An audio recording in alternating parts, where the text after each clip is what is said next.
Et au niveau de la déviation, ça c'est clair et net, dont la voté d'ailleurs en conseil municipal le jeudi dernier.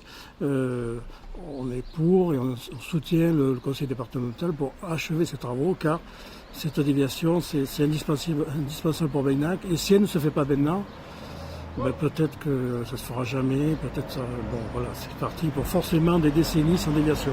Et regardez les camions qui passent sans arrêt, des fois ils s'arrêtent là, ils sont en attente de... Voilà, c'est infernal dans un des plus beaux villages de France quand même, dans le Triangle d'Or. Je ne comprends pas pourquoi l'environnement de la rive gauche de Dordogne serait plus important que l'environnement de la rive droite. Parce qu'au-delà des bouchons, on a les vibrations sur la falaise, c'est très important. Il y a déjà des rochers qui sont tombés au début du siècle, etc. Et ça reviendra tôt ou tard. Regardez la Roque, c'est la Roque Gajac qui a 5-6 km. De temps en temps, il y a des rochers qui tombent. Il y a une décision importante en même temps et peut-être une décision finale, en tout cas sur le plan judiciaire de cette bataille-là.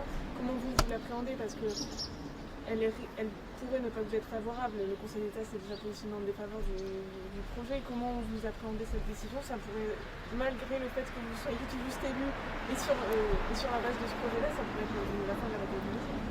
Ben effectivement, ça pourrait être la fin de la bataille judiciaire. Je rappelle, c'est catastrophique pour Baynac. Et ce qu'on ne comprendrait pas en plus, c'est dans l'époque où l'on est actuellement. Alors, il y a un élément nouveau par rapport à il y a un an, c'est que depuis, il vient de se passer la crise du Covid-19.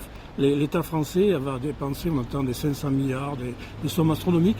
Et là, en plus, on mettrait 40 millions d'euros à la poubelle. Et si on avait quelque chose en contrepartie, bon, pourquoi pas, on peut avoir le choix entre deux projets, mais en face, il n'y a pas d'autre projet.